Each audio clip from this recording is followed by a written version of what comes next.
Hi Makale, welcome to Middle Class Delhi Cricketers. Hi Kishore, Revant and Suraj. Suraj பாத்தீங்கன்னா நம்மளோட எம்சிசிசி believer. Hi bro. MCC இந்த membership வாங்கின ஆட்கள்ல கொஞ்சம் பேர் வந்து மிஸ் அவுட் ஆயிருந்தாங்க, வீடியோல இன்னும் ஃபீச்சர் ஆகாம. ஸோ சூரஜ் அன்னைக்கு கேட்டிருந்தேன், சித்தார்த் அண்ட் சரவணா இவங்களெல்லாம் கூட கேட்டிருந்தேன். பட் சூரஜ் தான் டக்குன்னு அவரோட அவைலபிலிட்டி கன்ஃபார்ம் பண்ணாரு. மேபி மீதி இருக்க 2 பேர் 3 பேர் வந்து நெக்ஸ்ட் ஃபியூ டேஸ்க்கான ரிவ்யூல ஃபீச்சர் ஆவாங்க. Hi Suraj, first of all welcome and thanks for membership. And இன்னைக்கு வந்து நம்ம சிட்னி டெஸ்டோட டே 1 ரிவ்யூக்கு தான் வந்திருக்கோம். ஆல்ரெடி பிஜிடி வந்து இப்போ லீட் எடுத்திருக்காங்க Australia. Suppose Sydney test win பண்ணாங்கன்னா பிஜிடியை ரீடைன் பண்ணலாம். அட்லீஸ்ட் WTC ஃபைனல்ஸ்க்கு எந்த அளவுக்கு சான்சஸ் இருக்கு அப்படிங்கிறது நமக்கு தெரியாது. பட் இந்த டெஸ்ட் நம்ம வின் பண்ணோம் அப்படின்னா பிஜிடி வந்து 10 வருஷமா நம்ம தான் வச்சிருக்கோங்கிறத திருப்பி ரீடைன் பண்ணிட்டு வீட்டுக்கு வரலாம் அப்படிங்கிற ஒரு இது இருக்கு இந்தியாவுக்கு. லெட்ஸ் அண்ட் நம்ம நேற்று லைவ்ல பேசியிருந்த மாதிரி ரோஹித் சர்மா வந்து அவரோட ஸ்பாட்டை வந்து விட்டு கொடுத்துட்டு மிச்ச பிளேயர்ஸ் ஆடட்டும் அப்படின்னு சொல்லிட்டு ரெஸ்ட் எடுத்திருக்காருன்னு சொல்றாங்க. அதை வந்து அவரை டிராப் பண்ணாங்களா இல்ல அவரு ரெஸ்ட் எடுத்திருக்காங்க ஒரு தனி டாபிக். பட் அவர் இன்னைக்கு ரெஸ்ட் பண்ணியிருக்காங்க அண்ட் கில் உள்ள ஆடிட்டு இருக்காரு. அண்ட் ஆகாஷ்தீப் ஒரு பேக் இன்ஜுரியால அவருமே இந்த மேட்ச்ல ஃபீச்சர் ஆகல. அவருக்கு வந்து பிரசித் கிருஷ்ணா ஆடி இருக்காரு. டாஸ் வின் பண்ணி டாஸ் வந்து ஆஸ்திரேலியா வின் பண்ணாங்கல்ல, இந்தியா வின் பண்றாங்க. ஓகே, இந்தியா டாஸை வின் பண்ணி அவங்கள பேட் பண்ண இந்தியாவே பேட் பண்ணாங்க. ஃபர்ஸ்ட் 10 விக்கெட்ஸ் லூஸ் பண்ணிட்டாங்க. 185 அடிச்சு எல்லா விக்கெட்டும் போச்சு. அண்ட் ஆஸ்திரேலியா வந்து செகண்ட் அவங்களோட ஃபர்ஸ்ட் இன்னிங்ஸை ஸ்டார்ட் பண்ணி 9 for 1 அப்படிங்கிற இடத்துல முடிச்சிருக்காங்க இன்னைக்கு டே பிளே. ஸோ இன்னைக்கு டே பிளே எப்படி போச்சு அப்படின்னு சூரஜ் கிட்டே ஸ்டார்ட் பண்ணுவோம். சூரஜ், இன்னைக்கு டே எப்படி போச்சு? அண்ட் நீங்க ஃபர்ஸ்ட் டைம் வந்திருக்கீங்க சேனல், ஸோ அங்க இருந்தே ஸ்டார்ட் பண்ணுங்க. Okay bro, first of all எல்லாருக்குமே hi. So as Indian cricket ஃபேனா எனக்கு திருப்பியும் ஒரு பெரிய டிசப்பாயின்மெண்ட் தான் டே 1. திருப்பி ஒரு இந்தியாவோட டாப் ஆர்டர் திருப்பியும் ஃபெயிலியர் தான். இப்போ போன மேட்ச் ரோஹித் சர்மாவால போச்சு அப்படி சொல்லியிருந்தோம். பட் இந்த மேட்ச் இப்போ திருப்பி ரோஹித் சர்மா கொஸ்டின் கேட்க முடியாது. இப்போ வேற யாருக்கிட்ட தான் கை வைப்பாங்களோன்னு தோணுது. திருப்பி சுப்மன் கில் ஏன் ஆடினாருன்னே புரியல ப்ரோ. எனக்கு தெரிஞ்சு வேற யாருக்குன்னா அந்த சான்ஸ் போயிருக்கலாமோ. ஏன்னா ஈஸியா விக்கெட் கொடுத்துட்டு போயிட்டாரு அவர். அது தேவையில்லாத ஷாட், அது எதுக்கு ஆடாரு தெரியல. ஸோ அதான் ப்ரோ, திருப்பியும் இன்னைக்கு ஃபுல் அண்ட் ஃபுல் டாமினேட் பண்ணாங்க ப்ரோ ஆஸ்திரேலியா. ஓகே, இனிஷியல் தாட்ஸ்ன்றதால ஷார்ட்டா முடிச்சிட்டாரு. Kishore, initial thoughts? அதான் ஆல்மோஸ்ட் ஒரு பிரேவ் கால் தான். ஆனா அதோட வேற இந்த பிட்ச் ரிப்போர்ட்டர்ஸ் எப்பவுமே சொல்றத வந்து இந்தியா கேட்க மாட்டாங்க. இந்தியா மட்டும் இல்ல, நிறைய டீம் கேட்க மாட்டாங்க. அதுல இந்தியா அதிகமா பண்றாங்கன்ற மாதிரி ஃபீல் ஆகுது எனக்கு. ஏன்னா சொல்லிட்டாங்க கிராசி பிட்ச், டாஸ் வின் பண்ணா போலிங் தான் சொல்லி ஒருத்தர் இந்த டோர்னமெண்ட்டுக்கு பெரிய ஆள் மாதிரி, ஐ மீன் அவர் பேர் தான் கவாஸ்கர், அவர் சொன்னாரு. அதையும் மீறி ஒரு பிரேவ் கால் எடுக்கிறாங்க இந்தியா. ஸோ அந்த பிரேவ் கால்லயே ஆல்ரெடி ஒரு கேப்டனையும் ரெஸ்டோ இல்லைன்னா ட்ராப் ஏதோ பண்றாங்க. அப்படி பண்ணிட்டு வரப்போ அவங்க இன்டென்ட் எப்படி இருக்கணும்ன்றது எல்லாருக்கும் தோணும். பட் வந்து இல்ல, எங்க கிட்ட இந்த அளவு தான் இன்டென்ட் இருக்குன்ற மாதிரி காமிச்சு ஒரு பர்ஃபார்மன்ஸ் பண்ணியிருக்காங்க. ஆனா இன்னும் 4 days இருக்கு. ஒரு நாள் வச்சு இப்போ இன்னைக்கு வச்சு பேசிட்டா மற்ற 4 daysக்கு ஒரே நாள் பேசிட்டோமே, ஆனா மற்ற 4 நாள் பண்ணியிருக்காங்களேன்ற மாதிரி இருக்கும். பார்க்கலாம், டீட்டெயிலா பேசுறப்போ சொல்லிக்கலாம் என்னென்ன ஆச்சுன்னு சொல்லிட்டு. ஃபிளாஸ், குட் சைன் எல்லாமே. ஓகே ரேவந்த், உங்களோட தாட்ஸ்? ப்ரோ, இந்தியாவுக்கு வந்து எந்த ரீப்ளேஸ்மெண்ட் பண்ணாலும் அது சரியா வரமாட்டேங்குது. ஸோ வந்து இப்போ ரோஹித் சர்மாவே இதுக்கு ஆடிக்கலாம் தான் தோணுது. கில் விளையாண்ட இன்னிங்ஸ்க்கு ரோஹித் சர்மாவே விளையாண்டுக்கலாம் தான் தோணுது. இது கில் வந்து ஒரு 100 அடிப்பாருன்னு பார்த்து ஒரு 100 அடிக்கிற மாதிரி அவர் கொண்டு வந்தாங்க. கடைசியில் அவரு 25 ரன் என்னமோ தான் அடிச்சாரு. அது நீங்க ரோஹித் சர்மாவே வச்சுட்டு விளையாண்டு போயிடலாமே, அவரோட 15 ரன் அடிப்பாரு. ஏன் இந்த ரீப்ளேஸ்மெண்ட் விஷயத்துல இந்தியாவுக்கு வந்து எதுவுமே ஒர்க் அவுட் ஆகல. அங்க பாத்தீங்கன்னா வந்து ஹேசல்வுட் வந்து பாத்தீங்கன்னா 2 தடவை இன்ஜுரி உட்கார வச்சாங்க. போலாண்ட் வந்து சூப்பரா மேட்ச் வின்னிங் பர்ஃபார்மரா இருக்காரு. ஆனா இங்க இந்தியாவுக்கு ரீப்ளேஸ்மெண்ட் பார்க்கும்போது அது பழைய ஆளே விளையாண்டுருக்கலாமே அதான் தோணுது. ஐ திங்க் இந்த இன்னிங்ஸ்ல பத்தி நம்ம ஃபர்தரா பேசலாம் ப்ரோ. இதான் இனிஷியல் தாட். ஏன்னா சூரஜும் ரேவந்தும் சொன்னதுல எனக்கு வந்து ஒரு மாற்று கருத்து இருக்கு. அவர் த்ரோவே பண்ணிட்டாரு விக்கெட்டை, சூரஜ் சொன்ன மாதிரி. அதுல எந்த இதுவுமே இல்லை. பட் கில்ல வந்து ஆடத்துக்கு ரோஹித் சர்மாவே ஆடி இருக்கலாம் அப்படிங்கிற தாட்ல வந்து எனக்கு உடன்பாடு இல்லை. இப்ப நீங்க ரோஹித் சர்மா ஆடணும்னா அவர் நீங்க கேப்டனா தான் ஆடுவீங்க. ரோஹித் சர்மாவை ஆடிட்டு நீங்க பும்ராவை கேப்டன்சி பண்ண வைப்பீங்களா? அந்த மாதிரி ஒரு போல்டு டெசிஷன் எடுக்கிறதுக்கு போர்டுக்கோ இல்ல டீம் கோச்சுக்கோ மேனேஜ்மெண்ட்டுக்கோ அந்த தைரியம் இருக்கா அப்படின்னு கேட்டா கிடையாது. ஸோ ரோஹித் சர்மா வந்து ஒரு கேப்டனாவும் ஃபெயில் ஆயிருக்காரு இந்த சீசன்ல. ஸோ அவரை நீங்க உட்கார வைக்கிறீங்கன்னா ஒரு கேப்டனும் ஃபெயில் ஆயிருக்கிறதா தான் உட்கார வைக்கிறீங்க. ஒரு பியூர் பேட்ஸ்மேனுக்காக அவர் பண்ணியிருக்க கான்ட்ரிபியூஷனுக்கு உட்கார வைக்கல. ஸோ பும்ரா கேப்டன்சி எந்த அளவுக்கு இருக்குன்றது நம்ம டெஸ்ட் மேட்ச் முடிஞ்ச தான் பேசணும். ஸோ ரோஹித்துக்கு பதில் கில்லுக்கு பதில் ரோஹித்தா ஆடிக்கலாமான்ற கருத்துல எனக்கு உடன்பாடு இல்லை. கில் மேல ரொம்ப கிரிட்டிக் பண்ணக்கூடாது. மேபி அந்த இடத்துல கொஞ்சம் பிரெயின் ஃபேட் ஆகி விக்கெட் த்ரோ பண்றாரு. கிட்டத்தட்ட லஞ்ச் வரப்போகுது. அவங்களை கொஞ்சம் உசு பேத்தினாங்க. ஸ்லிப்ல 2 பேர் நின்றுட்டு லெக் ஸ்லிப்ல லாம்பச்சானையும் ஸ்டீவன் ஸ்மித் ஆஃப் சைடு ஸ்லிப்ல இருந்தாரு. இவர் லெக் சைட் ஸ்லிப்ல இருந்தாரு. 2 பேரும் சேர்ந்து கொஞ்சம் ஏத்தி விட்டாங்க. அதுக்கு வந்து இவர் ரிப்ளை பண்ணிட்டு அதே இடத்துல பால் வந்து அடிச்சு ஏறி வந்து ஆடி வேற அவுட் ஆனாரு. ஸோ அவங்களுக்கு ஆமா. ஆனா அவர் வந்து ஒரு 60+ பால் ஆடி இருந்தாரு. பட் வேற ரோஹித் சர்மா இந்த சீரீஸ் ஃபுல்லாவே ஒரு இன்னிங்ஸ் கூட 60+ பால்ஸ் ஆடல. ஸோ நம்ம கில்ல வந்து அந்த ஏதோ ஒரு பிரெயின் ஃபேட் மூமெண்ட் போச்சு. நம்ம கில் மேல அவ்வளவு கிரிட்டிசிசம் வைக்க முடியுமான்னு எனக்கு தெரியல. And first of all Kishore சொன்ன மாதிரி எனக்கு தெரியல. நான் டாஸே பார்க்கல. அதனால தான் டாஸ் யார் வின் பண்ணாங்க அப்படின்னே கேட்டேன். அண்ட் பிச்சு போட்டு நான் பார்க்கல. ஆனா எஸ்சிசி பொறுத்த வரைக்கும் டாஸ் வின் பண்ணா ஃபர்ஸ்ட் பேட்டிங் ஆடணுங்கிறது தான் ஓவரால் அந்த ஸ்டேடியமோட ஒரு இதா இருக்கு. 4th இன்னிங்ஸ்ல நம்ம சேஸ் பண்ண முடியாது அப்படிங்கறத அந்த ஸ்டேடியமோட ஸ்டாட்ஸ் இருக்கிறதால அந்தபடி போயிருக்காங்க. ஆனா இப்போ கவாஸ்கர் ஒன்று சொல்றாரு அப்படின்னா அந்த கிராசி பிட்ச்ல இவங்களுக்கு அந்த அளவுக்கு கான்பிடன்ஸ் பேட்டிங் லைனப் இருக்கா, டாப் ஆர்டர் நிப்பாங்களா அப்படிங்கிறத பார்த்துதான் ஃபர்ஸ்ட் டேல வந்து இவங்க பேட்டிங் எடுக்கிறதுக்கு நம்ம கிட்ட கெப்பாசிட்டி இருக்கான்றத பார்க்கணும். அப்படி இருக்கப்போ திருப்பியும் அதே மாதிரி ஆட போறீங்கன்னா அப்ப எதுக்கு ஃபர்ஸ்ட் பேட்டிங் எடுத்தீங்க அப்படிங்கிற கேள்வி வருது. மேபி அதை நம்ம கொஸ்டின் ரைஸ் பண்ணலாம். பட் எஸ்சிசியை பொறுத்த வரைக்கும் எம்சிசியை பொறுத்த வரைக்கும் ரெண்டுத்தையுமே ஃபர்ஸ்ட் பேட்டிங் ஆடுறது தான் வின்னிங் சைன்ஸ்க்கு எடுத்துட்டு போகுங்கிற அந்த பேட்டர்னை ஃபாலோ பண்ணி அவங்க மேபி டாஸ் வின் பண்ணி ஃபர்ஸ்ட் பேட்டிங் எடுத்திருப்பாங்கன்னு நினைக்கிறேன் இந்தியா. அண்ட் பும்ரா திருப்பியும் வந்து அந்த விக்கெட் எடுத்தாரு. அதுக்கப்புறம் நம்ம லைனா பார்க்கணும். நிதிஷ்குமார் ரெட்டி சீசன் ஃபுல்லா ஆடி இருக்காரு. ஸோ ஒரு கோல்டன் டக்கு நம்ம அக்செப்ட் பண்ணி தான் ஆக வேண்டிய சூழ்நிலை. லாஸ்ட் மேட்சுமே ஒரு ரன் தான் அடிச்சாரு நினைக்கிறேன் லாஸ்ட் இன்னிங்ஸ். அப்படிங்கிறப்போ அவர் வந்து இந்த செஞ்சுரி வந்து அவர் ட்ரிவன் அவே பண்ணிருச்சா இல்லையாறது இன்னும் ஒரு இன்னிங்ஸ் ஆடுறப்பதான் நமக்கு தெரியும். அந்த ஒரு பிக் இன்னிங்ஸ்க்காக வெயிட் பண்ணி அதை பண்ணி கொடுத்ததுமே எக்ஸாஸ்ட் ஆயிட்டாரோ அப்படிங்கிற ஒரு கேள்வி வந்து நம்ம இப்பவே வைக்க முடியுமான்னு தெரியல. மேபி போக போகதான் ஆகணும். வாஷிங்டன் சுந்தர் ஒரு கான்ட்ரவர்ஷியல் டிசிஷன் அப்படிங்கிற மாதிரி திருப்பி போயிட்டு இருக்கு. அதை பத்தி யாராவது பார்த்தவங்க உங்களுக்கு தாட்ஸ் இருக்குன்னா பேசுங்க. அண்ட் விராட் கோலி மறுபடியும் அந்த 5th ஸ்டம்ப் லைன்ல ஆஃப் சைட்ல போட்டா அவுட் ஆயிட்டு போயிட்டே இருக்காரு. அது எப்பதான் அவர் மாத்திக்க போறாருன்னு தெரியல. அவரையுமே பெருசா இதை ஹாண்ட் பண்ணிட்டு இருக்கும் அப்படின்னு தான் நான் நம்புறேன்.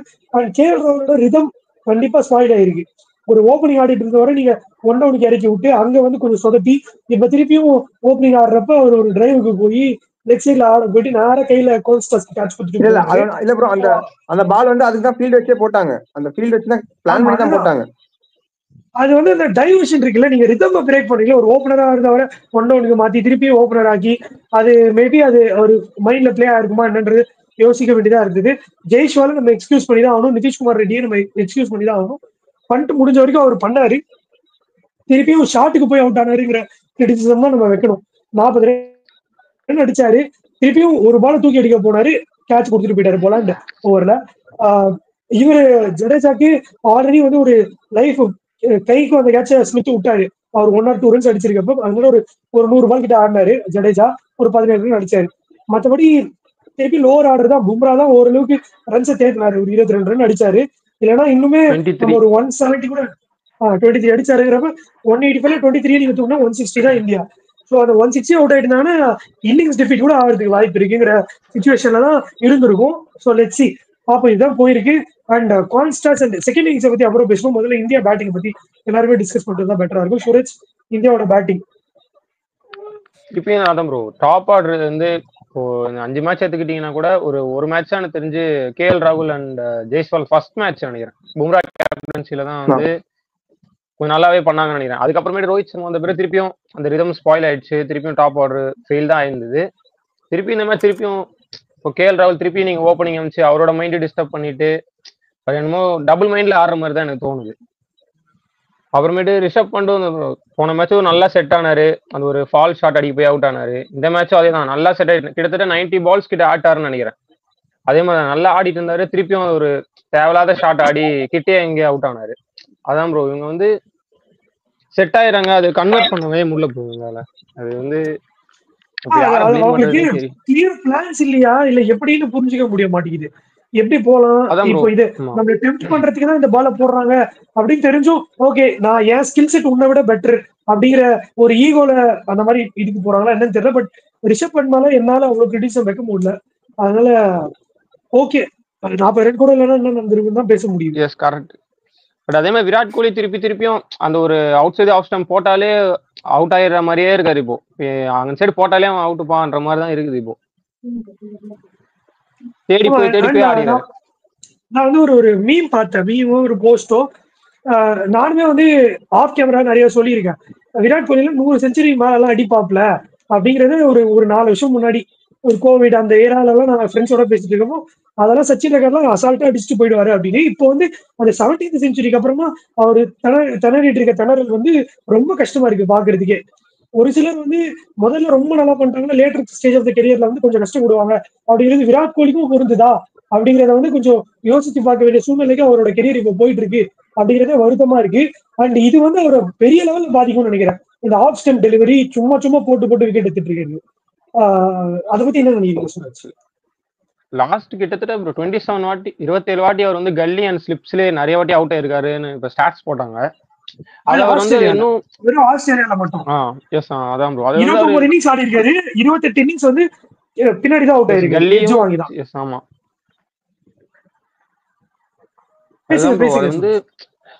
அதான் ப்ரோ, அது வந்து அவர் ஏன் கரெக்ட் பண்ணிக்க மாட்டாரு, திருப்பி ஏன் தேடி போய் ஆடுறாருன்னு ஒண்ணுமே புரிய மாட்டேங்குது. அவங்க அதுதான் டெம்ப் பண்றாங்க. அவர் அந்த கவர் டிரைவ் அடிக்க வைக்கணும், அடிச்சா 4 போனா பரவாயில்ல, பட் நம்ம அந்த லைனே வைக்கலாம், அவர் எதனா ஒரு பால் மிஸ் பண்ணுவாரு அப்படின்றதான் லைன் போட்டுக்கிட்டே இருக்காங்க. பட் இவரும் வந்து அது தேடி போய் தான் ஆடுறாரு. இது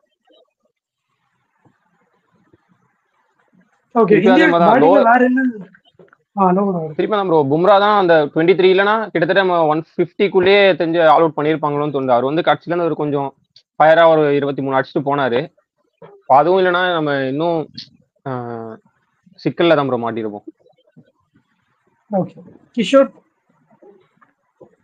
இப்போ முதல்ல வந்து 8 டெஸ்ட் மேட்சஸ்ல லாஸ்ட்ல ஒரு 7 இன்னிங்ஸ்ல இந்தியா ஒரு 80 ஓவர்ஸ் கூட ஆளாம ஆல் அவுட் ஆயிருக்காங்க இன்னையோட செட்டு.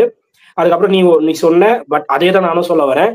முதல்ல அவங்களுக்கு என்ன ரோல்ன்றது முதல்ல தெரியல, அவங்களுக்கே தெரியலையா, இல்ல அங்க இருக்கிற மேனேஜ்மெண்ட் கோச்சோ இல்ல டீம் மெம்பர்ஸோ இல்ல அங்க இருக்க ஸ்டாஃப்ஸும் இன்னும் அலாட் பண்ணலையான்றது முதல்ல மெயின் கன்சர்னா இருக்கு. ரோல்னு ஒண்ணு கொடுத்தா மட்டும்தான் அதை பண்ண முடியும். போன மேட்சும் இதுக்கு முன்னாடி ஒரு மேட்சும் சரி இன்னைக்கும் சரி கில் தேவை, அவருக்கு அந்த ஷாட்ல ஆட வேண்டிய அவசியமே இல்லை. அவர்னா அந்த மாதிரி அக்ரெசிவ் பிளேயரா, இன்னைக்கு ஆடினா அவுட் ஆனதும் அக்ரெசிவ், அன்னைக்கு ஆடினதும் அந்த மாதிரி அக்ரெசிவா வெட்டர்ன்னு சொல்லிட்டு கலிக்கும் டூரிஸ்டுக்கும் நடுவில் கேட்ச் கொடுத்தாரு. அதெல்லாம் அப்படி ஆடவே வேணாம். அப்படி அவருக்கு ஓகே நீ அக்ரெசிவான அப்ரோச் பண்ண போறன்ற மாதிரி ஒரு ரோல் கொடுத்தா அதை பண்ணு. ஏன் 60 பால் ஆடி 20 ரன் ஆட, 60 பாலுக்கு 60 அடிச்சுட்டு போ, டீம் ஸ்கோராச்சு ஏறி இருக்கும். அடியும் பண்ணாம நின்று ஆடுற மாதிரி ஆடிட்டு இந்த இடத்துல நான் அக்ரெசிவா ஆடுவேன்னு சொல்லி ஒரு விக்கெட் தேவையில்லாம த்ரோ பண்றேன். அந்த தப்பதான் 2 மேட்சும் பண்ணிருக்காரு. ஏன் அவர் அப்படி பண்றாருன்னு தெரியல. அதுக்கப்புறம் நீ சொன்ன அதுக்கப்புறம் KL ராகுல் அந்த ப்ராப்ளம் இருக்கு. அந்த ப்ராப்ளம் இருந்தாலும் பட் வேற வழி இல்லை, என்ன பண்றது, அவர் ஒருத்தர நம்பி இருக்கு அந்த டாப் ஆர்டர்ஸ். ஸோ கொஞ்சம் பொறுமையா ஆடி இருக்கலாம். பால் ஸ்லோவா வந்துதான், பேட்டை சீக்கிரமா விட்டாரு, அதனாலதான் பேட் அந்த மாதிரி போயிடுச்சு. இல்லைன்னா அது எங்க போயிருக்குன்னா ஸ்கொயர் லெக்ல 6 போயிருக்க வேண்டிய பால். அதனால அந்த மிஸ்டேக் தான். மறுபடியும் அவரா போன மேட்ச் அது ஒண்ணுமே பண்ண முடியாதுன்ட்டாங்க எல்லாரும், பெரிய ஆளுங்களே சொல்லிட்டாங்க, எக்ஸ்ட்ரானரி டெலிவரிஸ் அது எதுவுமே பண்ண முடியாது. ஸோ ஓகே, பட் இன்னைக்கு அவரா ஆட போய் அவுட் ஆயிட்டாரு. பட் வேற வழி இல்ல, மறுபடியும் நீ சொன்ன மாதிரிதான் அந்த கணக்கு. அதுக்கப்புறம் நான் ஆல்ரெடி நம்மக்குள்ள பேசுறப்ப சொன்னேன், என்னை பொறுத்த வரைக்கும் ரிஷப் பண்ட கிரிட்டிசைஸ் எல்லாம் பண்ற மாதிரி இல்ல. பட் அவர் ஆல்ரெடி வந்து பிக்ஸ் பண்ணிட்டாரு, அவரும் பிக்ஸ் பண்ணிட்டாரு, மொத்தம் என்டையர் இந்தியன் நேஷன்ஸும் பிக்ஸ் பண்ணிட்டாங்க. அவரோட அக்ரெசிவ் பிளே தான் பண்ணுவாரு, அவரால் நிக்க முடியாதுன்னு. அப்படிதான் பொட்டன்ஷியல் இருக்கு. அவர் இவ்வளவு நாள் அந்த மாதிரி ஒரு ஷெல்லுக்குள்ள போய் உட்கார்ந்த மாதிரி எனக்கு தோணுது. அந்த பொட்டன்ஷியல் இருக்கிறதுனாலதான் 90 பால்ஸ் ஆட முடிஞ்சுது. 90 பால்ஸ் ஆடின மனுஷனால இன்னும் 120 பால்ஸ் கூட ஆட முடியும். ஏன் 200 பால்ஸ் ஆடி கூட 60 ஆட முடியும். அந்த மாதிரி ஒரு கேம் ஆனா இன்னும் அப்ரிஷியேட் பண்ணுவேன். பட் ஓகே, வேற வழி இல்லாம அவர் அந்த மாதிரி ஒரு ஷாட்டுக்கு போறாரு. அது போகாம இருந்தா பெட்ரு. ஏன்னா அவர் ரொம்ப பெரிய விஷயம். இப்போ நம்ம பார்த்திருப்போம், தள்ளி ஆடுறவங்களாம் வந்து லாஸ்ட்ல வந்து நான் எக்ஸாம்பிள் நம்ம இந்தியாவில கைஃப சொல்லுவேன். அவருக்கு வந்து வெறும் சிங்கிள்ஸ் டபுள்ஸ் தான் ஆட தெரியும். அப்படின்றப்போ இந்த 50 ஓவர்ஸ்ல 45 ஓவர்ஸ்க்கு அப்புறம் அவர் தான் ஒரு ஹிட்டரு. 6 அடிக்க ட்ரை பண்ணுவாரு, 4 அடிக்க ட்ரை பண்ணுவாரு, ஸ்ட்ரைக் ரேட் ஏற்ற ட்ரை பண்ணுவாரு. ஸோ தள்ளி ஆடுறவங்களால ஹிட்டிங்கும் ஆட முடியும்னா ஹிட்டிங் ஆடுறவங்களால தள்ளியும் ஆட முடியும். அதை வந்து ரிஷப் பண்ணி இல்ல நான் தள்ளி ஆடவே வராது, எனக்கு ஹிட்டிங் மட்டும் தான் வரும், அதுதான் என் கேம் அப்ரோச் அப்படின்னு ஒரு ஃபிக்ஸ் பண்ணி வச்சுட்டாரு. அதை இப்ப பிரேக் பண்ணியிருக்காரு. இன்னும் பிரேக் பண்ணாருன்னா அவர் அந்த மிடில் ஆர்டருக்கு ஒரு நல்ல பிளேயரா கிடைப்பாரு.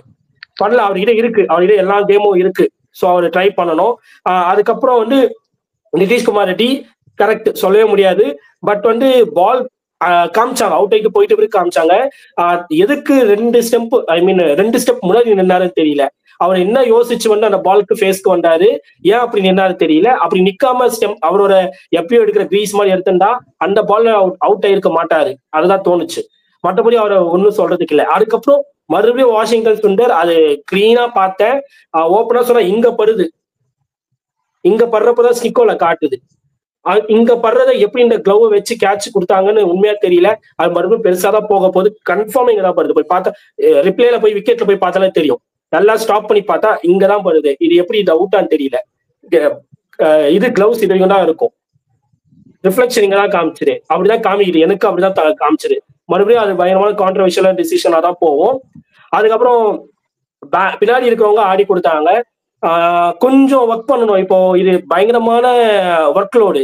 இப்போ என்ன பண்ண போறாங்க, நாளைக்கு எப்படியும் கஷ்டப்பட்டு போட்டு முக்கி திக்கி அவங்கள ஒரு எனக்கு தெரிஞ்சு எடுக்க வாய்ப்பு இருக்கு. எடுத்துறாங்களே வச்சுக்கலாம். ஒரு 160 180 இல்ல ஒரு 200 திருப்பி வந்து நீங்க ஒரு பெரிய ஸ்கோர் செட் பண்ணிட்டீங்கன்னா ரொம்ப ஹாப்பி.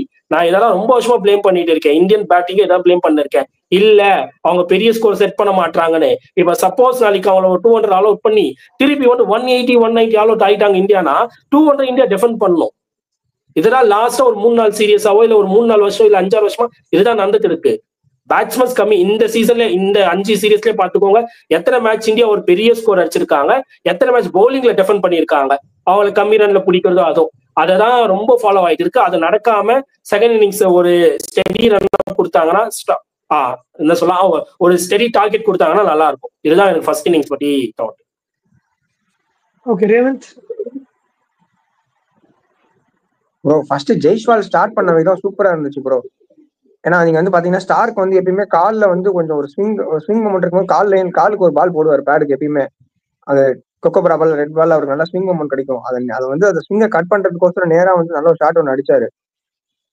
ஸோ அதுக்கப்புறம் ஆஸ்திரேலியன் பவுலிங் வந்து சூப்பரா இருந்ததுதான் நான் சொல்லணும். ஏன்னா ஜெய்ஸ்வாலுக்கு போட்ட பால்லாம் அவர் ஆடிதான் ஆகணும். இப்போ நீங்க வந்து பாத்தீங்கன்னா அந்த கொஞ்சம் ஹிட்டுக்கு போட்டா ஹிட்டுக்கு மேல போச்சுன்னா பால் விட்டுருக்கலாம். அது கரெக்டா பேட்டுக்கு தான் அவர் போட்டாரு. அதே மாதிரி எட்ஜி கேட்ச் போயிடுச்சு. இல்ல சாரி, அதுதான் ரோல் ஒழுங்கா கொடுக்க மாட்டாங்க ரேவன். அந்த பால் அப்படி அக்ரெசிவ் ஆடி இருக்க வேண்டாம். நீங்க போய் பாத்தீங்கன்னா பிளேக்கு போறாரு. பிளேக்கு போகாம எந்த பாலுக்கு எப்படி ஆடணும் அந்த ஒரு பிரச்சனை தான் எல்லா பிளேயர்ஸ் கிட்டயும் இருக்கு. எனக்கு டைம் எடுத்தது கொஞ்சம். நான் வந்து பீடோகோட ஒரு வீடியோ பார்த்துட்டு இருந்தேன். விராட் கோலி ஒரு சின்ன கட்டு இருக்க வீடியோ. அது நான் ஃபுல்லா பார்க்கணும்னு தான் போய் பார்த்தேன். அதுல வந்து அவர் திருப்பி என்ன சொல்றாரு, சப்போர்ட் ஸ்டாஃப் வந்து நீங்க வந்து இன்னும் எடுத்துருக்கீங்க. ஒரு கோச், 2 அசிஸ்டன்ட் கோச், ஒரு பவுலிங் கோச், ஒரு ஃபீல்டிங் கோச். கோச் வந்து கம்பீர், அசிஸ்டன்ட் கோச் வந்து டெண்டர் ஸ்காட்டி அண்ட் அபிஷேக் நாயர், அதுக்கு பவுலிங் கோச் மோனே மார்க்கல், ஃபீல்டிங் கோச் திலீப். இதுல வந்து ப்ராப்பர் பேட்டிங் கோச் யார் இருக்கா? ஒரு ஸ்விங் பவுலர், ஒரு டால் 6.2 பவுலர்ஸ் வந்து ஒரு ஸ்விங்ல போடுறான்னா அதுக்கு இந்த மாதிரி ஆடணும். இந்த சிட்னில இந்த மாதிரி நீ வந்து ஒரு கிரைட்டீரியா வச்சிருக்கீங்க. 35 இன்டர்நேஷனல் மேட்ச் ஆயிருந்தாதான் கோச்சா இருக்கணும் அப்படின்னு சொல்லிட்டு. இப்ப அபிஷேக் நாயரை வந்து நீங்க ஒரு பேட்டிங் கோச் நீங்க வச்சிருக்கீங்கன்னு வச்சுக்கோங்க. அவர் வந்து ஆஸ்திரேலியால எத்தனை மேட்ச் ஆடி இருக்காரு? அவருக்கு எந்த அளவுக்கு தெரியல. அப்ப வந்து நீங்க வந்து ஒரு ஸ்பின், ஒரு இந்தியா வந்து சரி ஃபாஸ்ட் பவுலிங்க்கு தான் பிரச்சனை இருக்குன்னு பார்த்தா ஸ்பின்னர்ஸ்க்கும் லெக் ஸ்பின்னர்ஸ் போட்டா பிரச்சனை இருக்கு. ஸ்பின் ஆடுறதுக்கு உங்களுக்கு ஒரு டெக்னிக் சொல்லி கொடுக்குற யாராவது ஒரு கோச் இருக்காங்களா, பேட்டிங் கோச்? அப்ப நீங்க வந்து என்ன லெவல்ல வந்து ஸ்ட்ராட்டஜைஸ் பண்ணுவாங்க. இப்போ என்சிசில பால் இப்படி வரும், இவ்வளவு ஹைட்டுக்கு வரும், இவ்வளவு ஹைட்டுக்கு மேல வந்தா நீ வந்து பேட்டையே தூக்காத, இந்த மாதிரி சொல்றதுக்கு எந்த கோச் இருக்கா அப்படின்னு கேக்குறாரு. ஒண்ணு. அப்புறம் ஸ்பின் பவுலிங் கோச் இருக்காங்களா உங்களுக்கு? இப்படி ஒரு ஃபாஸ்ட் பவுலிங் கோச் மோனே மார்க்கல் வச்சிருக்கீங்க. ஸ்பின் பவுலிங் கோச் யாரு? இப்போ அஸ்வின் வந்து நீங்க மிட் சீரீஸ்ல வெளியே போறன்றாரு. உங்ககிட்ட ஸ்பின் பவுலிங் கோச் இல்ல அஸ்வின், நீ இல்லனாலும் இருந்து கன்வின்ஸ் பண்ணி இருக்க வைக்க வேண்டியதானே இன்னும் 2 மேட்ச். அவரு ஒரு வெட்டரன் ஸ்பின்னர், 550 விக்கெட் கிட்ட எடுத்திருக்காரு. அவரு ஆஸ்திரேலியாலயே 15 மேட்ச் ஆடி இருக்காரு. அவரு அட்லீஸ்ட் உள்ள வந்து ஆடாடி கூட வாஷிங்டன் சுந்தருக்கு பிளான்ஸ் சொல்லலாம். இங்க வந்து இப்படி ஸ்பின் ஆகும், இங்க இவ்வளவு டர்ன் கிடைக்கும், இப்படி பண்ணு, 4th டே இப்படி இருக்கும், 5th. அப்ப வந்து உங்க கோச்சிங் ஸ்டாஃபே இப்படி இருக்கே. அப்ப நீங்க வந்து யாரு வந்து உங்களுக்கு பிளேயர்ஸ் மேல நீங்க எந்த அளவுக்கு பிளேம் பண்ணுவீங்க? சின்ன பசங்களை கூப்பிட்டு போறீங்க. நிதிஷ்குமார் ரெட்டி இப்படி ஆடிறாரு, பண்ட் இப்படி ஆடிறாரு, எஸ்எஸ் விஜய் சொல்லி இப்படி. நீங்க கோச்சிங் ஸ்டாஃப் என்ன வச்சிருக்கீங்கன்னு கேக்குறாரு அவரு. அதுதான் பிளான்னு சொன்னேன். அது யார் மேல தப்புனே தெரியலன்ற அதுக்காக தான். சோ அவங்க சொன்னா மட்டும் தான் தெரியுமே. அவங்கள நம்ம ஒரு கேம் வச்சுட்டு இருப்போம். அந்த கேம் வந்து மாடிஃபை பண்றதும், அதுல இருக்க ஃபிளாஸை கண்டுபிடிச்சு அதுல இருக்க பிளஸ் ஏற்றி வருது எல்லாமே அங்க இருக்க கூட இருக்கவங்க தான்.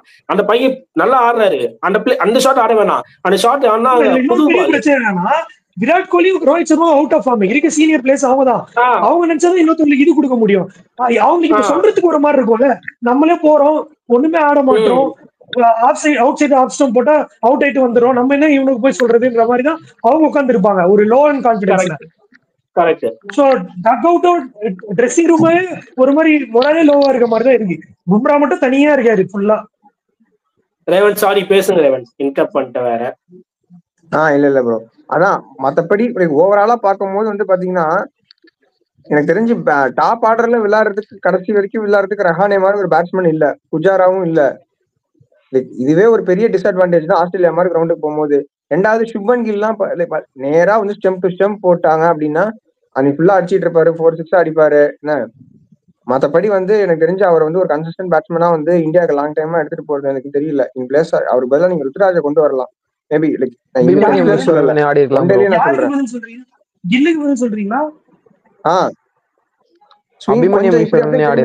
அவர் பாட்டு அவுட் ஆயிட்டு போயிட்டே இருப்பாரு. கில் 1400 ரன் வச்சிருக்காரு, கில் 890 ரன் வச்சிருக்காரு. அவர் தான் செகண்ட் ஹையஸ்ட் இந்தியா அடிச்சிருக்காரு இந்த வருஷத்துல. வரும் நல்லா பேட்டிங் பிச். இந்தியா மேட்ச் ஜெயபாக் அடிக்க சொன்னா அடிப்பாரு, டெல்லி அடிக்க சொன்னா அடிப்பாரு. இந்தியா இங்கிலாந்து மேட்ச்னா வெளியே தான் வந்துட்டீங்கன்னா எனக்கு தெரிஞ்சு வந்து அவர் ரஹானே மாதிரியோ இல்ல புஜாரா மாதிரி பேட்ஸ்மேன் எல்லாம் ரஹானே மாதிரி வரதுக்குலாம் சான்ஸே கிடையாது. அவரு நீங்க நீங்க ஐபிஎல்லே எடுத்துக்கோங்களேன், 2018 விளையாண்டுருக்காரு.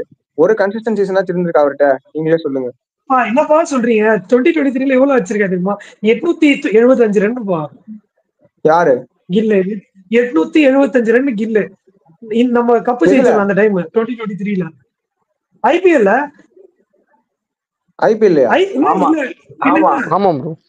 விராட் கோலி 947 ரன், இவரு 800. கிட்டத்தட்ட இன்னொரு இன்னிங்ஸ் கிடைச்சிருந்ததுன்னா அவர் ஈக்குவல் பண்ணிருப்பாரு விராட் கோலியா. 970 விராட் கோலி. மூணு செஞ்சுரி என்னமோ அடிச்சாரு நினைக்கிறேன். கரெக்டா? 2-3 அடிச்சாரு. ஆனா எனக்கு தெரிஞ்சு கில்லு வந்து எனக்கு கில்லு எடுக்கிறதுல எனக்கு உடன்பாடு இல்லை. அதுக்கு பதிலா நீங்க ரஹானேவில வேற ஏதாவது பேட்ஸ்மேனை வச்சு விளையாட வைக்கலாம் தான் ப்ரோ. இருந்து கொஞ்சம் பால் அப்படி இப்படின்னு திரும்பிச்சுன்னா அவர் கொஞ்சம் விளையாடுறது கொஞ்சம் கஷ்டப்படுறாரு. எனக்கு அவர் கில்லு எடுத்ததே எனக்கு சுத்தமா பிடிக்கவே இல்லை. சரி அடுத்து மத்தபடி வேற எதுவும் எப்பயுமே ரெண்டு சைடுமே பேட்டிங் வந்து ஒரு மாதிரி ஒரு 2-3 பேர் அங்க அடிக்கிறாங்க, மத்தவங்க எல்லாம் சும்மா தான் வந்து விளையாண்டு போறாங்க. ஸோ ஏதோ கடைசியில கமின்ஸ் அடிக்கிற மாதிரி இங்க வந்து கடைசியில பும்ரா அடிச்சிருக்காரு. மத்தபடி வந்து கவாஜாலாம் 5 வாட்டி அவுட் ஆயிருக்காரு, 12 வச்சிருக்காரு ஆவரேஜ். 12 5 தான் ஆவரேஜ். இதோட சேர்த்து 6. கவாஜா இந்த டெஸ்டுக்கு அப்புறம் ரிட்டையர்மென்ட் அனௌன்ஸ் பண்ணிடுவாரு. மைக்கேல் காக்கே கூட சொன்னாரு இதுக்கப்புறம் அவரு 38 வயசு. ஆமா, அவருக்கே வந்து பாத்தீங்கன்னா பல கான்ட்ரவர்சி கட்சி தான் அவருக்கு ஆஸ்திரேலியா டீம்ல சான்ஸே கொடுத்தாங்க. அது நிறைய நல்லாவும் பண்ணிருக்காரு. ஸோ இப்போ டுவர்ட்ஸ் எண்ட்ல இருக்கிறதுனால லைக் இந்த சீரீஸ்க்கு அப்புறம் லாஸ்ட் சொன்ன மாதிரி நீங்க சொன்ன ஆஸ்திரேலியாவும் பேட்டிங் ஒன்றும் பண்ணல. பேட் கமின்ஸ் போன வாட்டி 49-41 அடிக்கல, போன மேட்ச் தருகின தோம் கிட்டத்தட்ட 90 ரன் பேட் கமின்ஸ் அடிச்சிட்டாப்ல. ஆமா, இங்க எப்படி பும்ராவோ அங்க மாதிரி பேட் கமின்ஸ். ரெண்டு டீமுக்கு என்ன டிஃபரன்ஸ்னா அங்க வந்து ஃபாஸ்ட் பவுலிங் நல்லா இருக்கு. ஒரு 41 அடிச்சாரு செகண்ட் இன்னிங்ஸ்ல, பேட் கமின்ஸ் ஒரு 42 அடிச்சாரு. ரெண்டு பேருக்கு வந்து 80 ரன் அடிச்சிட்டாங்க. லாமச்சானே மட்டும் தான் ஆடிட்டு இருக்காரு. ஸ்டீவ் ஸ்மித் 2 செஞ்சுரி அடிச்சிட்டாரு. செட்டில் ஆயிடுவாங்க அவங்க. அது நம்ம ஒண்ணுமே பண்ண முடியாது. எனக்கு என்ன என்னோட மொத்தமா இது எப்படின்னா அவங்க டீம்ல ஒருத்தர் இல்லைன்னா இன்னொருத்தர் அடிக்கிறாங்க. இங்க வந்து டாப் ஆர்டர் மொத்தமாவே அடிக்க மாட்டாங்க. அதான் பெரிய பிரச்சனை. ஆமா, எல்லா பிரச்சனையும் வந்து நிதிஷ் ரெட்டி மேல போயிடுது. நிதிஷ் ரெட்டிக்கு அன்னைக்கு சப்போர்ட் பண்றதுக்கு வந்து வாஷிங்டன் சுந்தர் இருந்தாரு. அதனால அன்னைக்கு 100 அடிச்சாரு. சோ இல்லைன்னா அவரு 45 ரன்ல வந்து பிரஷர் ஆயிட்டு பெரிய ஷாட்டுக்கு அடிச்சு அவுட் ஆயிருப்பாரு அவரும். எனக்கு என்ன தோணுதுன்னா லைக் வந்து இங்க வந்து பும்ரா மட்டும்தான் பவுலிங் இருக்காரு. ஆனா அங்க அப்படி இல்ல. போலாண்டும் சூப்பரா போடுறாரு, ஸ்டார்க்கும் நல்லா பண்றாரு, கமின்ஸும் நல்லா பண்றாரு. இதுல என்ன ஒண்ணுன்னா ஹேசல்வுட் வந்து இன்ஜுரிக்கு போனதுக்கு அப்புறம் தான் போலாண்டுக்கு வந்து சான்ஸே கிடைக்குது. ஆனா திரும்பி ஹேசல்வுட் வந்தாங்கன்னா போலாண்ட் உட்கார வச்சிடுறாங்க. அது ரொம்ப ஒரு கஷ்டமா இருக்கு. ஏன்னா மேட்ச் ஆஃப்டர் மேட்ச் வந்து ஒரு என்னெல்லாம் பண்ணாலும் நாங்க வந்து ஒரு பேக்கப் பிளேயரா தான் விளையாட வைப்போம். அப்படி ஹேசல்வுட் அவரை விட பெரிய பிளேயர்ப்பா. ஹேசல்வுட் வேற லெவல் பிளேயர். டெஸ்ட்ல போலாண்டை விட பெரிய பிளேயர் ஹேசல்வுட். வேற என்ன பண்ண முடியும்? ஆனா நீங்க புரியுது, ஹேசல்வுட் வந்து நல்லா ஸ்டெம் டு ஸ்டெம் போடுவாரு, லைக் கரெக்டா லைன் அண்ட் லென்த் போடுவாரு. ஆனா இவர் வந்து டெஸ்ட்லயே பெஸ்ட் ரெக்கார்ட் வச்சிருக்காரு. 7 for 8 என்னமோ ஒன்று வச்சிருக்காருன்னு நினைக்கிறேன். அப்படி இருக்கும்போது நீ என்னதான் எல்லா பண்ணாலும் அவனோட பேக்கப் பிளேயரை தான் விளையாடப்ப நீ நான் யாராச்சும் வந்த உடனே நான் அவனை உட்கார வச்சிருவேன் அப்படின்னு சொல்றது வந்து எனக்கு எந்த விதத்துல நான் எனக்கு தெரியல. ஸோ அவங்க இதுல வந்து பவுலிங்லயே வந்து பாத்தீங்கன்னா எல்லாருமே நல்லா பர்ஃபார்ம் பண்றாங்க. இந்த சிங்கிள் கோர் தான் பர்ஃபார்ம் பண்றாங்க. இந்த மேட்ச் தான் பிரசித் கிருஷ்ணாவே கொண்டு வந்திருக்காங்க. ஸோ அது ஒண்ணுதான் லைக் மற்றபடி எதுவுமே வந்து பெருசா டிஃபரன்ஸ் இல்லை. அவங்க இதுல பவுலிங்ல எல்லாருமே 3-4 பேர் நல்லா பண்றாங்க. திடீர்னு கான்ஸ்டன்ஸ் கூட்டு வராங்க, அவரும் நல்லா அடிக்கிறாரு. ஸோ இங்க வந்து பெஞ்சில் இருக்கிறவங்களை கொண்டு வந்தா பழைய இருக்கிறவங்களே வந்து பண்ணிருக்கலாம் மாதிரி தான் எனக்கு தோணுது. இப்போ இதுக்கு அவரே ஆடி இருக்கலாமே அப்படின்ற மாதிரி தான் தோணுதே தவிர மற்றபடி எனக்கு பெரிய டிஃபரன்ஸ் ஒன்றும் இல்லை ப்ரோ. ஓகே, இப்போ வந்து ஒரு விக்கெட் லூஸ் பண்ணிருக்காங்க ஆஸ்திரேலியா. 3 ஓவர் ஆடி இருக்காங்க, 9 ரன், ஒரு விக்கெட் போயிருக்கு. அண்ட் கான்ஸ்டாஸ் அண்ட் பும்ரா இடையில ஒரு பெரிய பனிப்போர் நடந்த மாதிரி மாத்தி இது பண்ணிட்டாங்க. பும்ரா அவ்வளவு அக்ரெசிவா ஃபீல்ட்ல பாக்குறது ஆச்சரியமா இருந்துச்சு. நாளைக்கு அந்த ஃபர்ஸ்ட் செஷன் கான்டெஸ்ட் எப்படி இருக்க போகுதுன்னு நினைக்கிறீங்க? நாளைக்கு டே ஆஃப் பிளே எப்படி போகும்? அங்கிருந்து ஆஸ்திரேலியா எவ்வளவு ரன் அடிப்பாங்க? நாளைக்கு டே ஆஃப் பிளே பத்தி உங்களோட கருத்து சூரஜ், நீங்க ஸ்டார்ட் பண்ணுங்க. எனக்கு ப்ரோ நாளைக்கு கண்டிப்பா இன்ட்ரெஸ்டிங்கா தான் இருக்கும் ப்ரோ. ஏன்னா வந்து இப்போ ஆஸ்திரேலியாவுமே நம்மள மாதிரி தான், அவங்களுக்கு அந்த ஸ்டீவ் ஸ்மித் லபுஷனை விட்டா அவங்களுக்கும் யாருமே இல்லை. ஹெட்டு அடிச்சா உண்டு அந்த மாதிரி தான் அவரும் ஆடுறாரு. ஸோ இனிஷியலா இன்னும் சீக்கிரமா விக்கெட்ஸ் எடுக்கணும். பட் பும்ராக்கு சப்போர்ட் பண்ற மாதிரி இப்போ ஆகாஷ்தீப் நல்லா போட்டிருந்தாரு, அவர் எதுக்கு டிராப் பண்ணாங்கன்னு நமக்கு தெரியல. அதுதான் இப்போ சிராஜும் கொஞ்சம் இப்போ போன மேட்ச் இந்த செகண்ட் இன்னிங்ஸ் போட்ட ஸ்பெல் மாதிரி திருப்பியும் போட்டாருன்னா அவங்கள வந்து மினிமம் ஒரு 250க்குள்ள எப்படியாச்சும் ஆல் அவுட் எடுக்கணும் ப்ரோ. எடுத்தாங்கன்னா நம்மளுக்கு திருப்பியும் செகண்ட் இன்னிங்ஸ்ல வந்து ஒரு நல்ல ஸ்கோர் அடிக்கிறதுக்கு பெரிய சான்ஸ் இருக்கு. ஓகே கிஷோர், நாளைக்கு டே ஆஃப் பிளே எப்படி போகணும்? நாளைக்கு டே ஆஃப் பிளே பிட்ச் எப்படி என்ன ஆகுதுன்னா மேட்டர்ஸ். இன்னைக்கு இந்த மாதிரி அதே கிராஸ் இருந்தா கண்டிப்பா பவுலர்ஸ்க்கு அசெட்டா இருக்கும், அவங்க கன்ஃபார்மா நல்லா பண்ணலாம். அதை தாண்டி இப்போ அவரு கரெக்டா தான் சொல்லு, அது வேலிடான பாயிண்ட் தான். அவங்க கிட்டயும் வந்து ஒரு ஸ்ட்ராங் என்ன அந்த 4 பேர் லாம்பர்ட் ஸ்டெர்னி, ஸ்டீவன் ஸ்மித், டிராவிஸ் ஹெட், இப்போ கான்ஸ்டஸ், யார் அவரு காவச்சா, யாராச்சும் ஒருத்தர் நின்று ஆடிடுறாங்க. ஒரு இன்னிங்ஸ் இவர் ஆடினா ஒரு இன்னிங்ஸ் அவரு, ஒரு இன்னிங்ஸ் இவர் அந்த மாதிரி ஆடிடுறாங்க. அந்த மாதிரிலாம் எதுவுமே ஆடலாம். இதே மாதிரி இந்தியா 180 அவங்களும் 140 150 அந்த மாதிரி ஆகுவாங்க. ஸோ டிபெண்ட்ஸ் அப்பான் நாளைக்கு பிச்சு இந்தியன் பவுலர்ஸ் எந்த அளவுக்கு எஃபர்ட் பண்றாங்க. அதை தாண்டி எனக்கு ஒண்ணு சொல்லணும்னா, நான் சூப்பர்ஸ்டிஷியஸ்லோ அதுக்கப்புறம் அங்க ஆன் த ஃபீல்ட்ல யாரு கொஞ்சம் அக்லி கிரிக்கெட் அந்த மாதிரி நான் நிறைய பார்ப்பேன். இன்னைக்கான கான்ஸ்டஸ்க்கும் பும்ராக்கும் வந்து ஃபர்ஸ்ட் ஓவர்லேயே அது கொஞ்சம் ஆரம்பிச்சாங்க. பட் அந்த 3.4 தான் காமிச்சாங்க. என்ன ஆச்சுன்னு கான்ஸ்டஸ் திரும்பி கை காமிச்சாரு, பார்க்க கொஞ்சம் ஒரு மாதிரியா இருந்தது. சப்போஸ் இவங்க சைட் இல்ல சாரி சப்போஸ் இவங்க சைடு அந்த மாதிரி இருந்தா அதுக்கு அவங்க கண்டிப்பா ஒரு மோசமான சிச்சுவேஷன்ல போவாங்க ஆஸ்திரேலியா. அப்படி இந்தியாவுக்கு இருந்தா இந்தியா போவாங்க, நான் நம்ம பிலீவ் பண்றவன். அதனால நாளைக்கு என்ன ஆகுதுன்னு பாக்கலாம். சூரஜ் ஏதோ சொல்ல வந்தீங்க? இல்ல 2.4 சொன்னாங்க, 3.4 சொன்னாரு. அதுதான் 3 ஓவர்ஸ் போல் பண்ணிருக்காங்க இன்னைக்கு. ஓகே, நான் 0 வைக்க மாட்டேன், அதனால அப்படி சொன்னேன் 3.4. Okay okay bro, okay bro. Okay Revanth, உங்களோட தாட் நாளைக்கு எப்படி போகும்னு நினைக்கிறீங்க மேட்ச்? நாளைக்கு டே ப்ரோ விக்கெட் எடுக்கணும். ஆனா பிரசித் கிருஷ்ணா இந்த வாட்டி வந்திருக்காரு. ஸோ எனக்கு தெரிஞ்சு அவர் எப்படி பண்ணுவாருன்னு தெரியல. ஸோ அவர் பண்ணாருன்னா கொஞ்சம் நல்லா இருக்கும். ஏன்னா ஆஸ்திரேலியாவில் அவருக்கு முன்னாடி ஆஸ்திரேலியா வேணா விளையாண்டுருப்பாரு. ஆனா ஆஸ்திரேலியாவில் இந்தியாவுக்கு இப்போதான் ஃபர்ஸ்ட் டைம் வந்து அவுட் சைட் இந்தியாவுக்கு இப்போதான் டெபு பண்றாருன்னு நினைக்கிறேன். ஸோ அப்படி இருக்கும்போது அவர் நல்லா பண்ணாருன்னா நல்லா இருக்கும். ஸ்டீவன் ஸ்மித், ஹெட், லபுசான் இவங்க 3 பேர் விக்கெட் வந்து ரொம்ப குரூஷியல். லபுசான் அடிக்கலனால ஒரு சைடு நின்றுவாரு. ஸோ அதை மட்டும் நம்ம பார்த்துக்கணும் தான். ஓகே, ஒரே ஒரு எங்கேயோ சேனா கண்ட்ரீஸ்ல ஒன்னுத்துல மட்டும் ஆடி இருக்காருன்னு நினைக்கிறேன், சவுத் ஆப்பிரிக்கால ஆடி இருக்காருன்னு நினைக்கிறேன் பிரசித் கிருஷ்ணா. பட் எனக்கும் அவ்வளோலாம் எக்ஸ்போஷர் இருக்காது அவருக்கு அப்படிங்கிற மாதிரிதான் தோணுது. லெட்ஸ் அந்த ஃபர்ஸ்ட் செஷன் ரொம்ப குரூஷியலா இருக்கும். கான்ஸ்டாஸ் அண்ட் பும்ரா அந்த இது எப்படி இருக்க போகுது பேட்டில் அப்படிங்கிறதுல நான் ரொம்ப இன்ட்ரெஸ்டா இருக்கேன். ஆனா நம்ம தூங்கி எழுறதுக்குள்ள அந்த பேட்டில் முடிஞ்சு அவரு பெவிலியன் திரும்புறதுக்கு நிறைய வாய்ப்புகள் இருக்குன்னு தோணுது. அட்லீஸ்ட் ஒரு 6-7 மணிக்கு எடுத்து நம்ம பார்த்தாலே பெவிலியன் தான் இருப்பாரு கான்ஸ்டாஸ்ன்னு நம்புறேன்.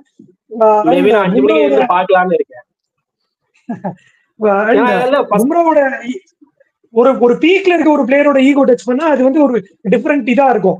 ஏன்னா இப்போ விராட் கோலிய அந்த 2016 அந்த ரேஞ்ச்ல டச் பண்ணவங்களுக்கு எல்லாம் எப்படி பேக் ஃபயர் ஆச்சோ அந்த மாதிரி கான்ஸ்டாஸ்க்கும் பும்ராவை டச் பண்ணதால பேக் ஃபயர் ஆகிறதுக்கு வாய்ப்பு இருக்கு. சூரஜ் எதுவும் சொல்ல வந்தீங்க, சொல்லுங்க.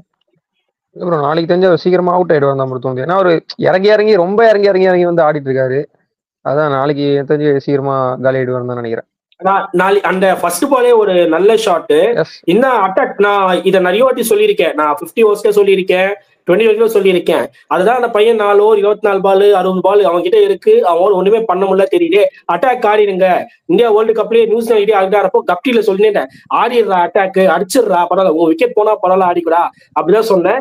இந்த சீரீஸ்ல போன மேட்சும் சரி, இந்த மேட்சும் கான்சியஸ் அதான் பண்றாரு. நான் அவுட் ஆனாலும் பரவாயில்ல, அவரோட ஏதாச்சும் பண்ணிடுறேன், கொஞ்சம் முடிஞ்சா பயம் காட்டிடுறேன், இல்ல நான் முதலே காலி ஆயிடுறேன், அதான் பண்றேன். நாளைக்கு அவர் தான் பண்ணுவாரு. அட்டாக் தான் போவாரு, டிஃபென்ஸ் போக மாட்டாரு. அட்டாக்ல ஒண்ணு வண்டா மலை போனா அது அவ்வளவுதான். அதே மாதிரி பும்ரா ஸ்ட்ரெயிட்டா ஃபர்ஸ்ட் பாலே அவருக்கு வந்து ஃபைன் லெக் வச்சு தான் போட்டாரு, சாரி தேர்ட் மேன் வச்சு தான் போட்டாரு அவரு. அந்த ஒரு ரிவர்ஸ் ஸ்கூப் ஆடக்கூடாது, முடிஞ்சா ஸ்ட்ரெயிட்ல ஆடிக்கும்ன்ற மாதிரி தான் ஃபீல் டே வச்சாரு. மிட் விக்கெட்ல சூப்பரா ஆடி காமிச்சிட்டு இருக்காரு அந்த ஷாட், ரொம்ப நல்லா ஆடுறாரு. ஆமா ஆமா. எல்லாருக்கிட்டும் ஒரே ஒரு கேள்வி, நாளைக்கு ஆஸ்திரேலியா வந்து டே ஆஃப் பிளேக்குள்ள ஆல் அவுட் ஆயிடும்னு நினைக்கிறீங்களா, இல்ல அவங்க சர்வை பண்றாங்க நாளைக்கு டே ஃபுல்லா? 9 விக்கெட் இருக்கு. Revanth based on wicket condition தான் ப்ரோ. விக்கெட் கண்டிஷன் அப்படி இருந்தாலுமே தெரிஞ்சு எனக்கு ஃபுல்லா ஆடிடுவாங்க தான் தோணுது ப்ரோ. எனக்கு தெரிஞ்ச என்னமோ இங்க பவுலிங் வந்து பெருசா இல்லாதனால ஃபுல்லா ஆடிடுவாங்க. எவ்வளவு விக்கெட் போய் எவ்வளவு ரன் அடிப்பாங்கன்றது உங்களோட ப்ரெடிக்ஷனா இருக்கு? ஒரு 250 220 அந்த மாதிரி போயிட்டு ஒரு 265 ரன் அப்படி இருந்தா கூட ஆச்சரியப்படுத்திக்கல. நின்னுட்டாங்கன்னா 5 விக்கெட்னா ஆல்ரெடி இன்னைக்கு ஒரு விக்கெட் போயிருக்கு, இன்னும் 4 விக்கெட் நாளைக்கு அடிச்சு இன்னும் ஒரு 250 ரன் சேர்க்க வாய்ப்பு இருக்குன்றீங்க? ஆமா, ஏன்னா இங்க அங்க பேட்டிங் லைனப் வந்து 2 பேர் வந்து அடிப்பாங்க, ஒரு இடத்துல நிக்கிறாங்க, லபுச்சானே ஸ்மித் ஹெட் இருக்கிறதுனால அந்த ஒரு பேட்டிங் லைனப் வந்து கொஞ்சம் ரன் எடுத்துருவாங்களான்னு தோணுது. ஆமா, இப்போ ஹெட்டுமே 2-3 சிங்கிள் டிஜிட் ஸ்கோர்ல இருந்து வராருன்னு நினைக்கிறேன். ஒரு செஞ்சுரி அடிச்சாரு, அதுக்கப்புறம் ஒரு சிங்கிள், அப்புறம் ஒரு 2 என்னமோ, அப்புறம் ஒரு 8 அவ்வளவுதான் அடிச்சிருக்காரு. நாளைக்கு தான் தெரியும். நம்ம ஒரு லைவ்ல பேசிட்டு இருந்தோம், கிஷோர் வந்து பும்ரா புடிச்சிட்டாரு, அதுக்கப்புறமா ஒரு பெரிய டிபேட் பண்ணிட்டு அதுக்கப்புறம் பெருசா ஹெட் அடிக்கவே இல்லை. நாளைக்கு மேட்ச்ல எப்படி பிளே பண்ண போறாரு, பும்ராவே கேப்டன் வேற, சோ அந்த பேட்டிலுமே ரொம்ப ஈகரா இருக்கும்னு நினைக்கிறேன். ஏன்னா அதுக்கப்புறம் எல்லா வாட்டியும் பும்ரா தான் விக்கெட் எடுத்தாரு நினைக்கிறேன், ஒரே ஒரு வாட்டி சிராஜ் எடுத்தாரு. சோ கிஷோர் நாளைக்கு ஆஸ்திரேலியா ஓகே எவ்வளவு மறுபடியும் மறுபடியும் இதுல நான் எப்படி யோசிப்பேன்னா, நான் தான் இப்ப பெரிய ஆளு, என்னை மிஞ்சி யாருமே இல்ல. என் டீம்ல பேட்டிங் நல்லா இருந்தாலும் சரி, என் டீம்ல பேட்டிங் நல்லா இருந்தாலும் சரி, என் டீம்ல டிரான்சிஷனா இருந்தாலும் சரி, என் டீம்ல ஒரே ஒரு பவுலர் இருந்தாலும் சரி, என் நிலைமே எப்படி இருக்கு, நானே 180னா நீ என்னோட கம்மி, நீ செகண்ட்ல இருக்க, என்கிட்ட தொடர்ந்து 5 சீரியஸ் தோத்துருக்க, அப்படி இருக்கப்போ நீ என்ன தாண்டி அடிக்க மாட்டேன், நான் உன்னையும் ஆல் அவுட் பண்ணுவேன். அப்படிதான் நடக்கும் நாளைக்கு, அவங்க ஆல் அவுட் பண்ணுவாங்க. இதுதான் அவங்க கண்டிப்பா எல்லா பெரிய டீமோட மென்டாலிட்டி அப்படிதான் இருக்கும். என்னாலேயே ஆட முடியல, நான் தான் ஸ்ட்ராங்கான டீம், நான் தான் அவ்வளவு ரெக்கார்ட்ஸ் வச்சிருக்கேன், எனக்கு நான் இப்படி ஜென்ரலா இப்படிதான் யோசிப்பேன். எனக்கே 180 தான் படுதுன்னா அப்போ உனக்கு எவ்வளவு படும்? மிஞ்சி கூட இதோ கம்மியா படும், இல்ல 20 ரன் அதிகமா அடிப்பே காண்டி அதுதான் பெரிய ஸ்கோர் போக மாட்டேன், அப்படிதான் தோணுது. ஓகே சுரேஷ், நீங்க என்ன நினைக்கிறீங்க? நான் எவ்வளவு ரன்ஸ் அடிப்பாங்க ஆஸ்திரேலியா, ஆல் அவுட் ஆயிடுவாங்க? Maximum 250 bro. எனக்கு தெரிஞ்ச அவ்வளவுதான். பும்ரா கையில தான் இருக்கு. அவருக்கு சப்போர்ட்டா யாரா சிராஜோ முடிச்சிருன்றீங்களா அவங்க இன்னிங்ஸ்? கண்டிப்பா ப்ரோ. பும்ராவோ சிராஜோ, சாரி பும்ரா கூட சப்போர்ட் பண்றதுக்கு சிராஜ் அவர் பிரசித் கிருஷ்ணா நல்லா போட்டே ஆகணும் ப்ரோ. ஏன்னா இப்போ ஸ்பின்னுக்கு அந்த அளவுக்கு அசிஸ்ட் இல்லாத மாதிரி தான் இருக்கு எனக்கு தோணுது. இவங்க தான் போட்டாகணும். ஓகே, நானுமே வந்து ஒரு 236 ஆல் அவுட் அந்த ரேஞ்ச்ல தான் யோசிக்கிறேன். 230 to 240 ஏதோ ஒரு நம்பர்ல ஆல் அவுட் ஆயிடுவாங்க நாளைக்கு. அதோட டே ஆஃப் பிளே முடியும் அப்படின்ற மாதிரி தோணுது. அதோட தான் ஸ்டம்ஸ் ஆகும் அப்படின்னு நினைக்கிறேன். பார்ப்போம். ஏதோ சொல்ல கிஷோர்? அதுதான் இப்ப அவர் சொன்ன மாதிரிதான். என்ன பிரச்சனைனா, ஒரு பக்கம் விக்கெட் எடுக்கிறாருன்னா பும்ரா, அந்த பக்கம் விக்கெட் வேணாம், கண்டெயின் பண்ணா போதும். பும்ரா இந்த பக்கம் விக்கெட் எடுக்க சிராஜ் எக்கனாமி எவ்வளவு பண்ணுவோம், 4-5 போட்டுன்னு இருக்காரு. அது மட்டும் நடக்காம இருந்தா கூட போதும். கண்டிப்பா இந்த பக்கம் ஒருத்தர் எடுத்துட்டா இருக்கிற, அவர் ஆல்ரெடி ஏதோ ரன்ஸ் அடிக்கிற மாதிரி விக்கெட் எடுத்து வச்சிருக்காரு. அதனால அவர் விக்கெட் எடுக்கிறப்போ வந்து நீங்க மெய்டன் போட்டா போதும். மெய்டன்ல ஒரு ரன்னு எக்கனாமிக் 2ல போட்டீங்கன்னாவே இவர் இந்த பக்கம் மேபி டென்னிஸ் லீக்கு அப்புறம் இவர் ரெக்கார்டு கூட பண்ணலாம், இன்னும் இன்னிங்ஸ் 10 விக்கெட்ஸ் அப்படின்னு கூட பண்ணலாம். சோ அதுக்கான வாய்ப்பு கூட இருக்கு. அதனால அவர் அந்த பக்கம் சப்போர்ட் பண்ணா போதும் மற்ற பவுலர்ஸ். ஓகே, வேற இருக்காது ஃபைனல் தாட்ஸ் இருக்கா, இல்ல முடிச்சிடலாம்? ரேவந்த், சூரஜ்? இல்ல ப்ரோ, அவ்வளவுதான் ப்ரோ. இல்ல ஒரே ஒரு பார்த்த, சப்போஸ் இப்போ ஆஸ்திரேலியா வின் பண்ணிடுச்சுன்னா அவ்வளவுதான், டைரக்டா ஃபைனல். இதுக்கப்புறம் இந்த ஸ்ரீலங்காவோட ரிசல்ட்ஸ் அது எதுவுமே இல்ல அப்படின்னு போட்டிருந்தாங்க, அதாவா? ஆமா ப்ரோ. இந்தியா இந்த மாதிரி ஜெயிச்சாங்கன்னா ஆஸ்திரேலியா ஒயிட் வாஷ் ஆகணும் ஸ்ரீலங்கால. இந்தியா டிரா பண்ணாங்கன்னா ஆஸ்திரேலியா அங்க போய் ஒரு மேட்சா ஜெயிக்கணும். இந்தியா இங்க ஜெயிச்சிருச்சுன்னா ஆஸ்திரேலியா போயிட்டு 2-2 வின் பண்ணணுமா? இல்ல ப்ரோ, ஒரு மேட்ச் ஜெயிச்சாலே போதும் நினைக்கிறேன். ஒன்னு வின் பண்ணாலே போதும். சப்போஸ் இந்தியா வின் பண்ணிடுச்சுன்னா இந்தியா win ஆஸ்திரேலியா பண்ணிச்சுன்னா white wash அங்க white wash பண்ணும். அங்க 2-2 win ஆஸ்திரேலியா ஒயிட் பண்ணணும். வாஷ் ஆகணும். ஆமா, ஸ்ரீலங்கா ரெண்டுமே ஜெயிக்கணும். ஆஸ்திரேலியா ஜெயிக்கணும் 2-2. ஓகே. இல்ல சூரஜ், நீங்க வேற ஒரு ஒப்பீனியன் சொல்றீங்க, அவரு வேற ஒப்பீனியன். நல்லா அது புரியல உங்களுக்கு. நீங்க வந்து ஆஸ்திரேலியா இந்தியா வின் பண்றதுக்கு என்ன சினாரியோன்னு சொல்றீங்க, கிஷோர் வந்து ஆஸ்திரேலியா வின் பண்றதுக்கு என்ன சினாரியோன்னு கேக்குறாரு. ஓகே ஆமா, ஓகே ஓகே. ஆஸ்திரேலியா வின் பண்றது கேக்குறேன். அவர் வந்து இந்தியா வின் பண்றதுக்கு என்ன சினாரியோன்னு சொல்றாரு. இந்தியா உள்ள போகணும்னா இந்த மேட்ச் ஜெயிக்கணும், ஆஸ்திரேலியா அங்க போய் 2 மேட்ச் ஒயிட் வாஷ் ஆகணும். அப்ப இந்தியா உள்ள போயிடும். ஓகேவா? இந்தியா இந்த மேட்ச் இந்தியா ஜெயிச்சிட்டாலும் ஆஸ்திரேலியா அங்க போயிட்டு ஒரு மேட்ச் ஜெயிச்சாலே உள்ள போயிடுவாங்களா அப்போ? ஆமா ஆமா ப்ரோ. ஓ அதனாலதான் போயிடுச்சுன்னு சொல்லிட்டு இருக்காங்க. ஓ அங்க போய் டிரா பண்ணா கூட அதுக்கப்புறமா அந்த கால்குலேஷன் எல்லாம் வரும். சப்போஸ் சீரிஸ் டிரா பண்ணாங்கன்னா 1 win 1 loss. பட் நீ நம்ம கையில தான் ப்ரோ இருக்கு. நம்ம இந்த மாதிரி ஜெயிக்கணும் ஃபர்ஸ்ட், அதுக்கப்புறமேட்டு தான் நம்ம கால்குலேஷன் எல்லாம் யோசிக்கணும். அப்போ இதோட மெயின் கல்பிரிட் பாகிஸ்தான் தான். சொல்ல போனா நீங்க விக்கெட் எடுத்து ஜெயிச்சிருக்கலாம், வேணும்னே அந்த டீ பிரேக் போயிட்டு வந்து வேணும்னே 40 ரன் கொடுக்க வச்சு வின் பண்ண வச்ச மாதிரி இருக்காது. சீரியஸாவே நம்ம லைவ்லயே பாத்துருந்தோம் அந்த மேட்ச. அப்படியா போடுவாங்க யாராச்சும்? சரி, ஓகே ஓகே பார்ப்போம். ஆக்சுவலி நாளைக்கு ஒரு இன்ட்ரெஸ்டிங் டே ஆஃப் பிளேவா இருக்கும்னு நினைக்கிறோம். அதோட ரிவ்யூல மேபி நாளைக்கு சூரஜோ இல்ல வேற யாராவது ஒரு மெம்பர்ஷிப் வாங்கின MCGC பிலிவர்ஸோட ரிவ்யூல வந்து உங்களை மீட் பண்றோம். Suraj, thanks for joining, thanks for purchasing membership. Thanks. Continue. Thanks. Okay, bye bro.